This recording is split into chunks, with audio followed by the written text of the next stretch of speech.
Hindi ngayon ang panahon na para sa'yo. Huwag maiinip dahil ganyan ang buhay sa mundo. Huwag mawawalan ng pag-asa, darating din ang ligaya. Ang isipin mo'y may bukas pa na mayroong saya.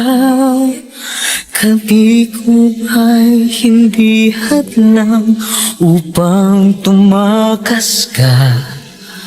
Huwag kang iiwas pag nabibigo, dapat nga lumaban ka.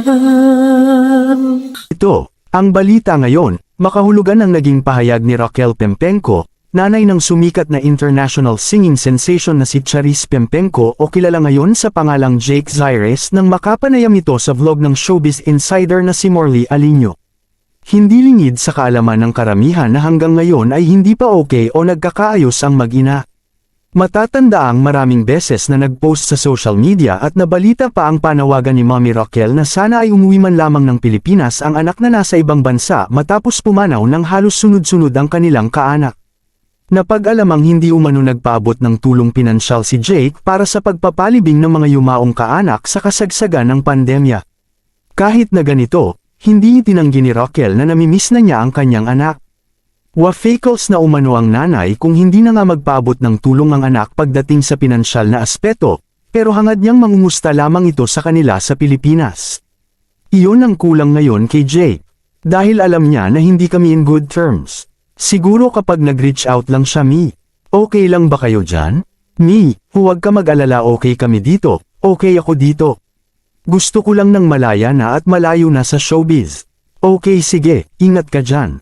Kung ano man ang maririnig mo, ignore mo lang," pahayag ni Raquel. Nasabi pa ni Raquel na hanggat may hininga siya, hihintayin niya ang pagbabalik at pagkakaayos nilang mag-ina. Natutuwa raw siya kapag naaalala niya ang inawit nitong "Maghintay ka lamang" na tila nagpapahiwatig naman sa mensahe niya sa anak. "This song is for my mom. Napaluha ako roon," ani Raquel. Kinanta pa niya ang ilang lyrics nito para sa anak. "Ang kailangan mo'y tibay ng loob kung mayroong pagsubok man. Ang liwanag ay di magtatagal at muling mamamasdan.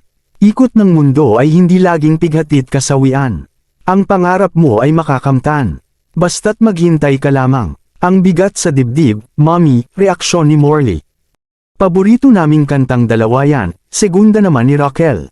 "Basta't mag-antay ka lamang." Hanggang saan makapag-aantay ang isang Mommy Raquel Pempenco? Tanong ni Morley. "Hanggang sa buhay ako. Hanggat may hininga ko, hihintayin ko siya. Mag-aantay ako kung hanggang kailan niya na malalaman na nandito lang ako, at maisip niyang ako pa rin ang ina niya. Hanggat may buhay ako, hindi ako susuko," sagot nito. Samantala, wala pang tugon, reaksyon, o pahayag si Jake tungkol dito.